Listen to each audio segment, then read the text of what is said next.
மூன்றாவது பார்த்தீங்கன்னா, பிலிப்பியர் 2வது அதிகாரம் 5வது வசனம். அந்த 2வது அதிகாரத்தில் முதல் 10 வசனத்தில் இயேசு பரலோகத்தில் அவர் சிங்காசனத்தில் தேவனுடைய வலது பார்சத்தில் வீற்றிருந்தவர் தனக்கு இருந்த அதிகாரம், மகிமை, வல்லமை எல்லாவற்றையும் வைத்துவிட்டு அவர் அடிமையின் ரூபம் எடுத்து மனுஷ சாயலாக இந்த பூமியிலே நம்மை போல மாம்சத்தையும் இரத்தத்தையும் உடையவரா அவர் வந்து பிறந்தார். இவர் கிறிஸ்து, அதாவது மனுஷரூபமாய் காணப்பட்டு, 8வது வசனம், மனுஷரூபமாய் காணப்பட்டு மரண பரியந்தம், அதாவது சிலுவையின் மரண பரியந்தம் கீழ்ப்படிந்தவராகி தம்மை தாமே தாழ்த்தினார்.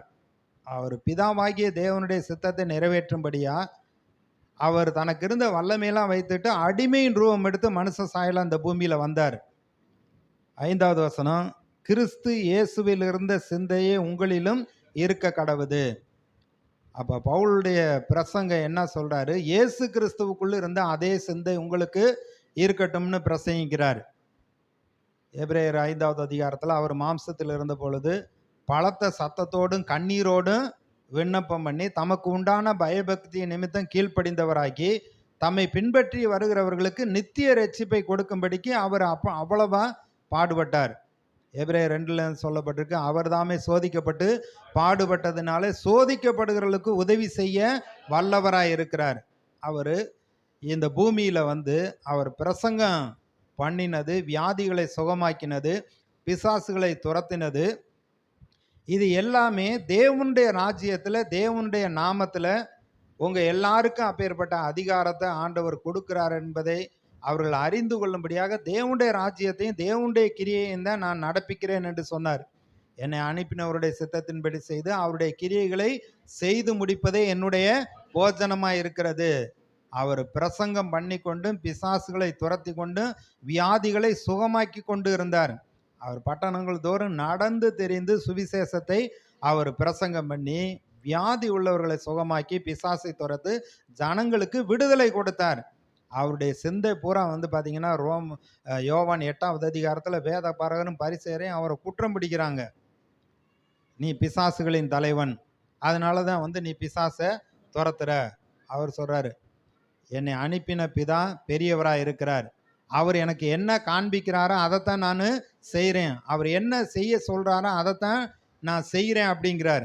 அவங்க சொல்கிறாங்க, அது எப்படி, நீ தச்சனுடைய குமாரன் யோசேப்புடைய குமாரன் அல்லவா, இவனுடைய சகோதரர்லாம் நம்மிடத்தில் இருக்கிறார்களே, இவனுக்கு இந்த வல்லமை எப்படி வந்தது? அவங்க அப்படி தான் கேள்வி கேட்டுட்டு பார்த்துக்கிட்டு இருக்காங்க. அப்போ அவர் சொல்கிறாரு, பிதா என் மேலே பிரியமாக இருக்கார், நீங்கள் யாரும் சாட்சி கொடுக்கணும், அவரே சாட்சி கொடுக்குறார். ஆபிரகாம் என்னுடைய நாளை காண ஆசையாக இருந்தேன் அப்படிங்கிறப்ப அவங்க சொல்கிறாங்க, ஆபிரகாம் இன்னும் உனக்கு 50 வயசு கூட ஆகலை, நீ ஆபிரகாமை கண்டாயோ அப்படியெல்லாம் கேட்குறாங்க. வேத பாரகரும் பரிசேயரும் இயேசுவை மேசியா என்று ஏற்றுக்கொள்ளவில்லை. மார்க் 2வது அதிகாரத்தில் ஒரு திமிர்வாதக்காரனை வீட்டுக்குள்ளே அவர் இருக்கிறாரு, திமிர்வாதக்காரனை ஓட்டை பிரித்து கூரை பிரித்து உள்ளே இறக்கி இயேசுக்கிட்ட வர்றப்ப, மகனே நீ பயப்படாதே, உன் பாவங்கள் உனக்கு மன்னிக்கப்பட்டதுங்கிறார்.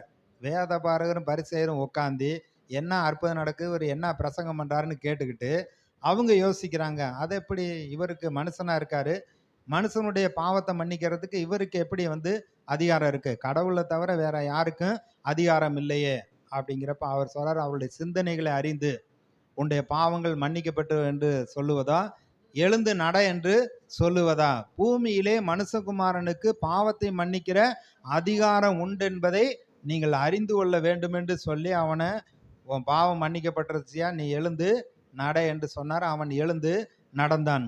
அப்போ அவர்களுடைய சிந்தனைகளை அவர் அறிந்தவர். பரிசேயர் போய் இயேசுகிட்ட வந்து கேள்வி கேட்குறாங்க, அவரை வாயை அடைச்சிட்டாரு. இப்போ சதுசேயர் வர்றாங்க, இவங்க வந்து தேவதூதர் உயிர்த்தெழுதலை நம்பாத ஆளுக. இயேசுகிட்டே வந்து கேள்வி கேட்குறாங்க. ஒரு மனுஷன் இருந்தான், கல்யாணம் பண்ணான், கடைசியில் செத்து போயிட்டான், அந்த அம்மா அப்படியே வந்து விதவையாக இருக்குது, மோசேயின் பிரமாணத்தில் சொல்லியிருக்கு அவனுடைய பேர் நிலைன்னு இருக்கும்படி அவனுடைய சகோதரன் கல்யாணம் பண்ணணும். அப்போ அந்த வீட்டில் 7 பேர் இருந்தாங்க, கல்யாணம் பண்ணாங்க, அப்புறம் இறந்துட்டாங்க. இப்படி 7 பேரும் மரித்து போயிட்டாங்க. இப்போ பரலோகத்தில் வந்து 7 பேரும் அவளை திருமணம் பண்ணி இருந்ததுனால அவள் வந்து யாருக்கு புருஷனாக இருப்பான், மனைவியாக இருப்பான்? அந்த 7 பேத்துல யார் வந்து புருஷன்? இவள வந்து 7 பேத்தையும் கல்யாணம் பண்ணியிருக்காள். இப்படி கேட்குறப்ப அவர் சொல்றாரு, நீங்க வந்து தவறான எண்ணம் உள்ளவங்களா இருக்கிறீங்க. பரலோகத்துல வந்து கொள்வனையும் இல்ல, கொடுப்பனையும் இல்ல. அவர்கள் தேவதூதர்களைப் போல் இருப்பார்கள். ஏன்னா உயிர்த்தெழுதல் இல்ல அப்படிங்கிறது தான் அவர்களுடைய அபிப்பிராயம். அதனால இயேசுவ குற்றம் பிடிக்கும்படியா அப்படியெல்லாம் வந்து கேள்வி கேட்குறாங்க. அப்போ வந்து பாருங்க, நம்முடைய அறிவு குறைவுள்ளது. ஆனா தேவனுடைய அறிவு அது பல மடங்கு பெரிது. இயேசு கிறிஸ்துவில் இருந்த அதே சிந்தை நமக்குள்ளேயும் இருக்க வேண்டும்.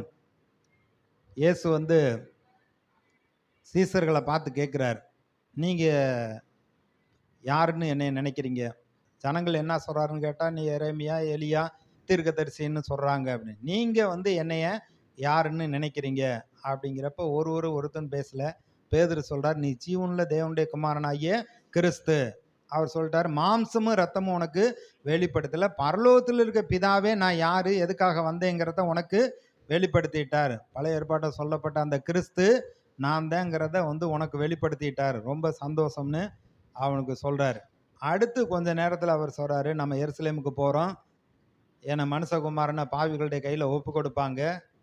அவங்க சிலுவையில் அறைந்து என்னை கொலை செய்வாங்க அப்படின்னு இதை சொன்ன உடனே பேதுரு வந்து இயேசுவை தனியாக கூட்டிட்டு போய் திட்ட ஆரம்பிக்கிறார். ஆண்டவரே, நீர் என்ன நினைக்கிறீர்? இதெல்லாம் உமக்கு நடக்கக்கூடாது. நாங்கள்லாம் உம்மை நம்பி உம்மை பின்பற்றி வர்றோம். நாங்கள் என்ன செய்வோம்? அதனால இதெல்லாம் நடக்கக்கூடாதுன்னு கடிந்து கொள்ளவும் அவன் தொடங்கினான். திட்டினா அப்புறம் கடிந்து கொள்ள தொடங்கினான். இந்த பேச்செல்லாம் பேசவே கூடாதுன்னு. அப்போ இயேசு என்ன சொல்றாரு? அவனுடைய மனதின் யோசனையை பார்த்து, ஏப்பா நீ வந்து மனுஷருக்கு ஏற்றவைகளை தான் சிந்திக்கிற, தேவனுக்கு ஏற்றவைகளை நீ சிந்திக்கவில்லை. தேவனுடைய நோக்கம் சித்தம் என்னங்கிறத நீ உனக்கு புரிந்து கொள்ள முடியல அப்படிங்கிறார். மனுஷருக்கு ஏற்றவைகளை இன்றைக்கு உலக மக்கள் போல நம்ம விசுவாசிகளை சிந்தித்து செயல்பட்டு கொண்டு இருக்கிறோம். ஆனால் கர்த்தர் வந்து நமக்கு என்ன வைத்திருக்கிறார், என்ன செய்ய வேண்டும் என்று அதை நம்ம வந்து புரிந்து கொள்றதில்ல. அப்படி புரிந்து கொண்டுட்டோம் அப்படின்னா, அப்போஸ்தலனாகிய பவுல் வந்து 1 கொரிந்தியர் 2வது அதிகாரத்தில் 16வது வசனத்தில் சொல்றாரு, எங்களுக்கோ கிறிஸ்துவின் சிந்தை உண்டாயிருக்கிறது, கர்த்தருக்கு போதிக்கத்தக்கதாக அவருடைய சிந்தையை அறிந்தவன் யார்? எங்களுக்கோ கிறிஸ்துவின் சிந்தை உண்டாயிருக்கிறது.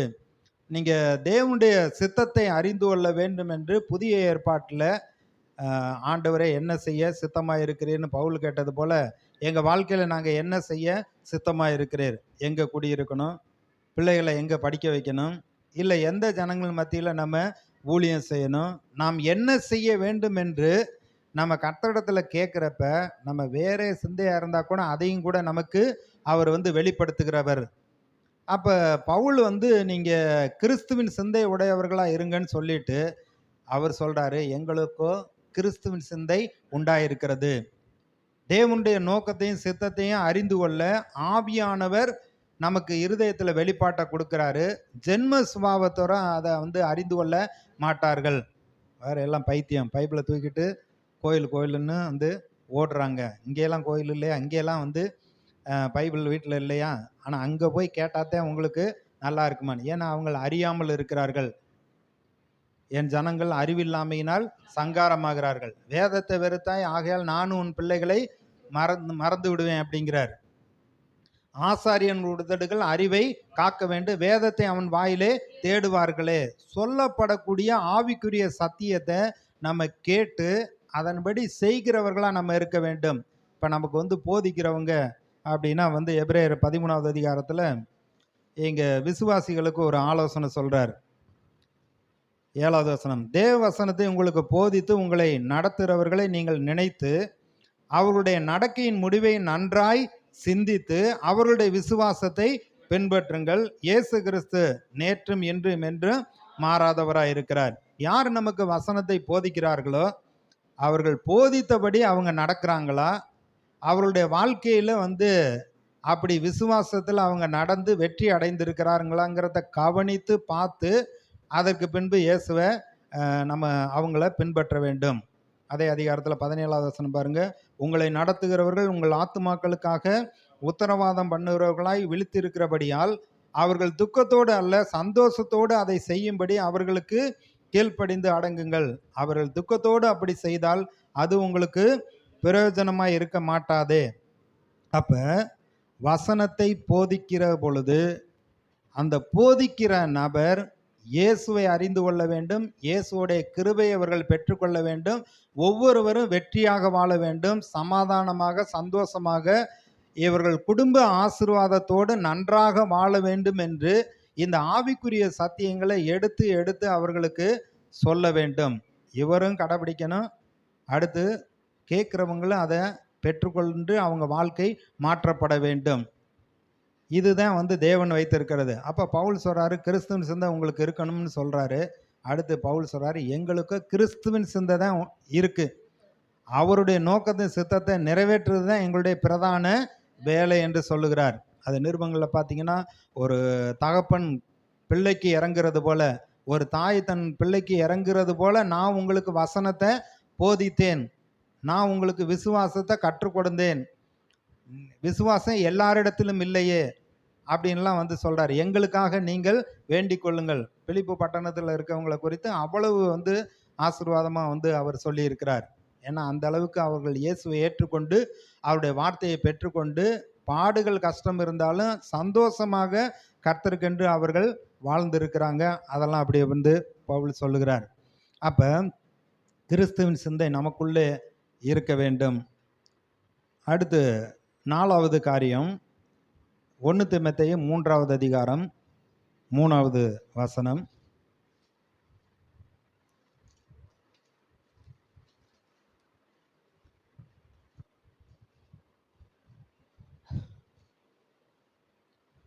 அவன் மதுபான பிரியனும் அடிக்கிறவனும் இழிவான ஆதாயத்தை இச்சிக்கிறவனுமாய் இராமல் பொறுமையுள்ளவனும் சண்டை பண்ணாதவனும் பண ஆசை இல்லாதவனுமாய் இருந்து தன் சொந்த குடும்பத்தை நன்றாய் நடத்துகிறவனும் தன் பிள்ளைகளை சகல நல்லொழுக்கமுடையவர்களாக கீழ்ப்படிய பண்ணுகிறவனாயும் இருக்க வேண்டும்.